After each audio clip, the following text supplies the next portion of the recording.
Hello बच्चों, कैसे हैं आप सभी। आपका स्वागत है फिर से भूगोल कक्षा 7 के एनसीईआरटी का चैप्टर नंबर 1 है, जिसका नाम है पर्यावरण। ठीक है, तो यहाँ पे दोस्तों दिया है, लंबी छुट्टियों के बाद जब रवि स्कूल जा रहा था तब उसने देखा कि उसके स्कूल के निकट के, रवि एक बच्चा है, एक लड़का है। ठीक है, छुट्टी जो गर्मी की होती है, गर्मी की छुट्टियाँ हुई थी, उसके बाद वो जो है स्कूल जा रहा था तो उसने देखा कि उसके स्कूल के निकट के खेल के मैदान में खुदाई हो गई थी। वहीं एक मैदान उनके खेलने के लिए वहाँ पर था। लोगों ने बताया कि वहाँ अनेक फ्लैटों वाली एक बड़ी इमारत बनेगी। जब रवि को समझ में आया कि मुलायम घास, गेंदे के फूल एवं तितलियों वाला विशाल मैदान अब हमेशा के लिए नष्ट हो चुका है, तो उसकी आंखों में आंसू छलकने लगे। क्यों नहीं छलकेंगे भाई, क्योंकि वो लड़का हमेशा वहीं खेला था। आजकल हो क्या रहा है साथियों, आजकल यही हो रहा है कि मतलब फ्लैट के लिए, शहरीकरण के नाम पे, विकास के नाम पे जंगल काटे जा रहे हैं, पेड़ काटे जा रहे हैं। देखिए क्या समय आ गया है कि बताइए, आज के समय में 52 डिग्री सेल्सियस तापमान पहुंच जा रहा है। और वो दिन दूर नहीं साथियों जब लोग उबलेंगे और मरना शुरू होंगे, जीव जंतु पेड़ पौधे सब सूखना और मरना शुरू हो जाएंगे, क्योंकि अब तापमान इतना तेज़ बढ़ गया है ना। कूलर पंखा अब काम नहीं कर रहा है साथियों। पहले कूलर पंखे से काम चल जाता था, लेकिन आजकल क्या हो रहा है कि कूलर पंखा काम नहीं कर रहा है। ठीक है ना, एसी अब लगाने लगे हैं। मुझे लगता है कि 1-2 साल के बाद मैक्सिमम लोगों के पास एसी होगा। ठीक है, जो भी 10-20 हज़ार रुपये लोग कमा रहे हैं वो भी बिना एसी के हम नहीं रह पाएंगे, और जितना ही एसी लगाएंगे और उतना ही सीएफसी गैस का उत्सर्जन होगा और भी ग्लोबल वार्मिंग बढ़ेगी। तो मतलब सिचुएशन बहुत ख़तरनाक हो गई है।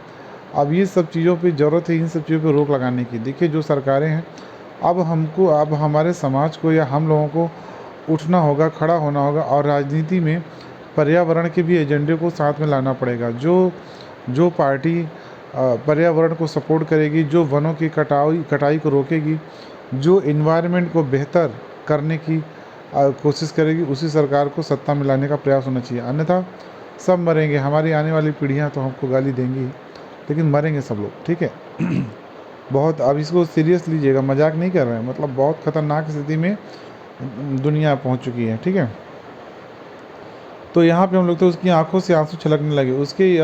उसने उसने यह बात अपने सहपाठियों को बताई। सुबह की सभा में प्रधानाचार्य ने भी बहुत उदासी से कहा, देखो कैसे हमारा पर्यावरण बदल रहा है। कक्षा में पहुंचकर रवि ने अपने शिक्षक से पूछा, पर्यावरण क्या है। ठीक है, रवि लड़का जो था पूछा, गुरुजी पर्यावरण क्या होता है। देखिए पर्यावरण का मतलब क्या होता है, परिधन आवरण। ठीक है, जो मतलब हमारे शरीर के आजू बाजू जो भी चीज़ें हैं, जो भी हवा है, गैस है, बिल्डिंग्स हैं, ठीक है, पेड़ पौधे हैं, जो भी हमारे चारों तरफ, परि मतलब होता है चारों तरफ, ठीक ना, जैसे था परिधन आवरण। ठीक है, हमारे आसपास हमारे आसपास हम जो भी आवरण है, ठीक है ना, मान लिए यहाँ एक लड़का है, ठीक है, अब इसके आजू बाजू जो भी चीज़ें होंगी, ठीक है ना, पेड़ पौधे, बिल्डिंग, ठीक है, जो भी आसपास चीज़ें होंगी वो हमारा क्या होगा, पर्यावरण होगा। परिधन आवरण, हमारे चारों तरफ के आवरण को ही पर्यावरण बोलते हैं। ठीक है, तो ये हो गई पर्यावरण की परिभाषा, पर्यावरण की मतलब मीनिंग। आगे देखते हैं क्या है।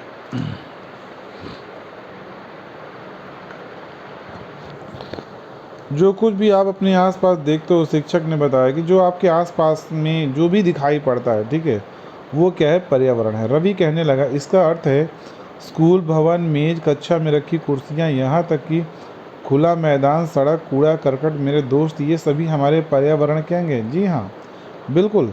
ठीक है, हाँ, शिक्षक ने कहा, हाँ लेकिन ज़रा रुको, कुछ वस्तुओं का निर्माण प्रकृति ने किया है। ठीक है, कुछ वस्तुएं ऐसी हैं जिसको प्रकृति ने बनाया, जैसे कि पर्वत हो गया, नदियाँ हो गई, ठीक है, पेड़ पौधे हो गए, जबकि अन्य निर्माण मानव ने किया है, जैसे सड़क, कार, कपड़े, किताब आदि। अब दो दो छात्र मिलकर कार्य कीजिए, अपने निकट बैठे सहपाठी के साथ मिलकर प्रकृति एवं मानव द्वारा निर्मित वस्तुओं की सूची बनाइए। ठीक है, कि प्रकृति ने क्या बनाया और मतलब कि मानव ने क्या बनाया। रवि, परमजीत, जेस्सी, मुस्तफ़ा, आशा सभी यह सूची बनाने के लिए उत्सुक थे। इकबाल ने पूछा, हमारा पर्यावरण क्यों बदल रहा है? शिक्षक ने उत्तर दिया, ऐसी हमारी ज़रूरतों के कारण होता है कि ये दिन प्रतिदिन बढ़ती रहती है। ठीक है, और लीजिए सड़क, और हमको सड़क चाहिए, मॉल चाहिए। ठीक है, तैयार हो गए जंगल के, कंक्रीट और सीमेंट के जंगल तैयार हो गए हैं, मरिए अब सब लोग जो है। ठीक है ना, मरना है, सबको मरना है। ठीक है, लेकिन ये चीज़ है कि गरीब आदमी जिसका कोई दोष नहीं है वो ज़्यादा मारा जाएगा। जो 1% व्यापारी है, जो 1% बिजनेसमैन है, जिसके पास पैसा ज़्यादा है, असली गुनाहगार वही है। ठीक है, विकास के लिए, अपने फ़ायदे के लिए जंगलों को काट काट के। इसमें सबसे बड़ा दोषी कौन है?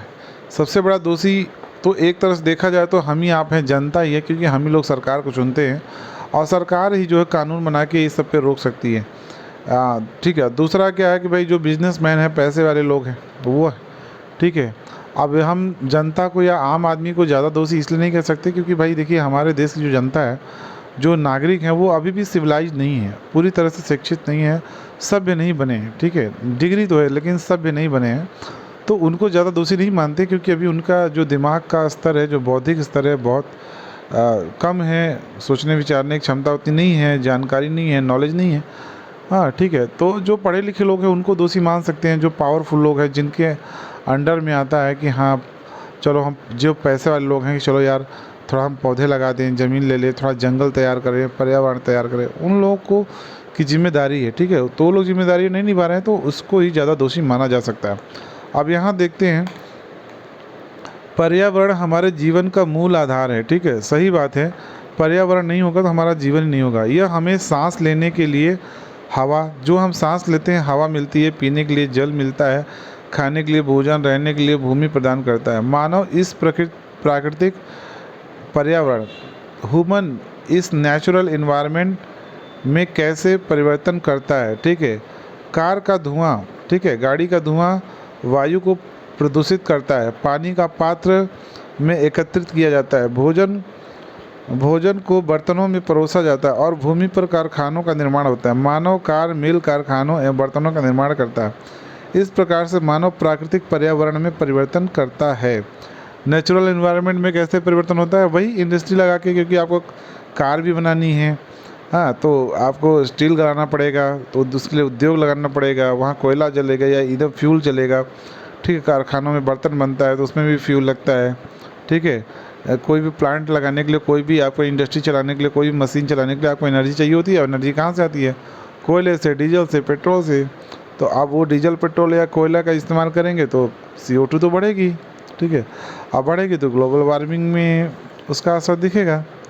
ठीक है, देखिए साथियों, यहाँ के पर्यावरण के घटक दिखाया गया। पर्यावरण के घटक हैं, मानव है। ठीक है, मानव का एक व्यक्ति है, ये कई व्यक्ति मिलकर परिवार बनते हैं और कई परिवार मिलकर समुदाय बनता है और कई समुदाय मिलकर धर्म बनाते हैं। ठीक है, और देखिए ये शैक्षिक वर्ग है, ये आर्थिकी है, ये राजनीतिक स्थिति है, स्मारक हो गया, ये उद्योग हो गया, सड़क हो गया, पुल हो गया।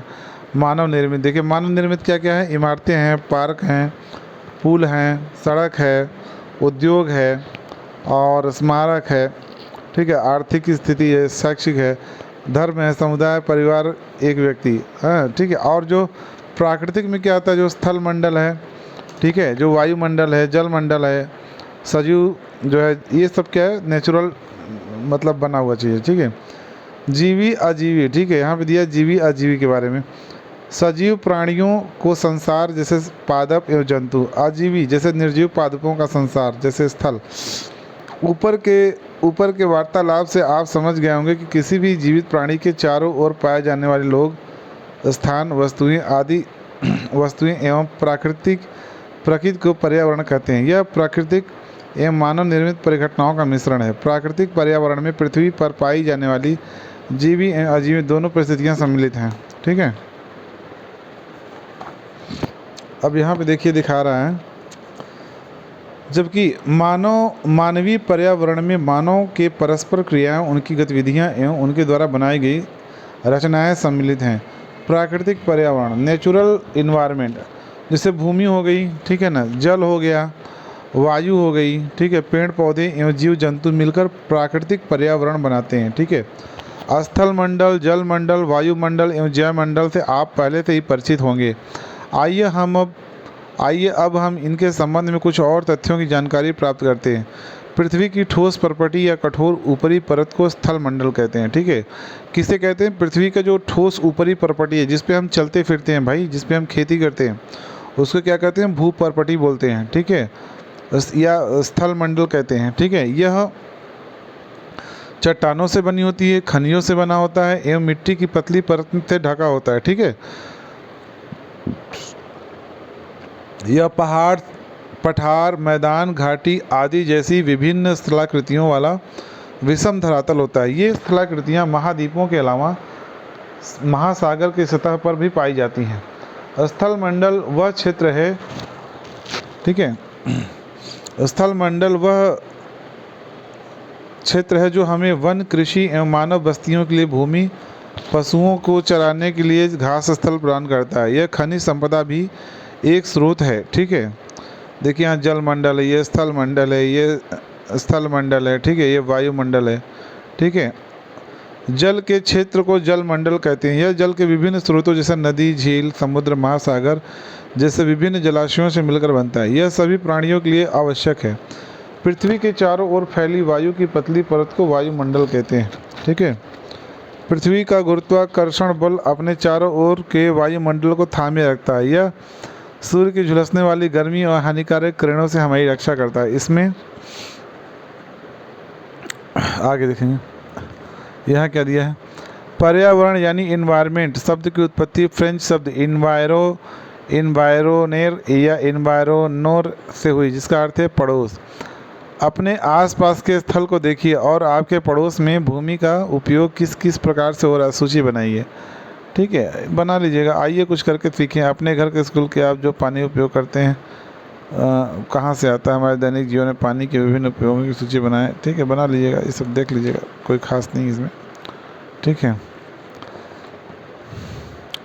देख कई प्रकार की गैस, धूल, कण एवं जलवाष्प उपस्थित होते हैं। ठीक है, वायुमंडल में परिवर्तन होने से मौसम एवं जलवायु में परिवर्तन होता है। ठीक है, पादप एवं जीव जंतु मिलकर जैव मंडल या सजीव संसार का निर्माण करते हैं। ठीक है, यह पृथ्वी का संकीर्ण क्षेत्र है जहाँ स्थल, जल, वायु मिलकर जीवन को संभव बनाते हैं। परितंत्र क्या है? रवि की कक्षा के एक एनसीसी कैंप में जेसी ने आश्चर्य से कहा, कितनी मूसलाधार वर्षा हो रही है। इससे मुझे अपना केरल याद आ गया। तुम सबको आकर देखना चाहिए कि कैसे हरे भरे खेतों एवं नारियल के बागानों में लगातार बारिश होती रहती है। तभी जैसलमेर के रहने वाले हीरा ने आश्चर्य कहा, हमारे यहाँ वर्षा होती ही नहीं है, हमें तो दूर दूर तक केवल कीकर एवं रेत ही नज़र आती है। ठीक है, राजस्थान में क्या है ना, वहाँ रेत बहुत ज़्यादा पाई जाती है, वहाँ रेत ही रेत ज़्यादा पाई जाती है, इसलिए लड़का राजस्थान वाला बोल रहा है।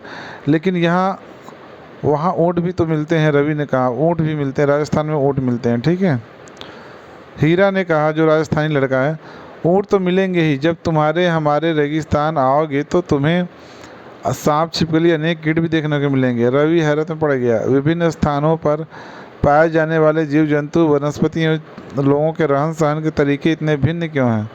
क्या सभी का एक दूसरे के साथ संबंध है?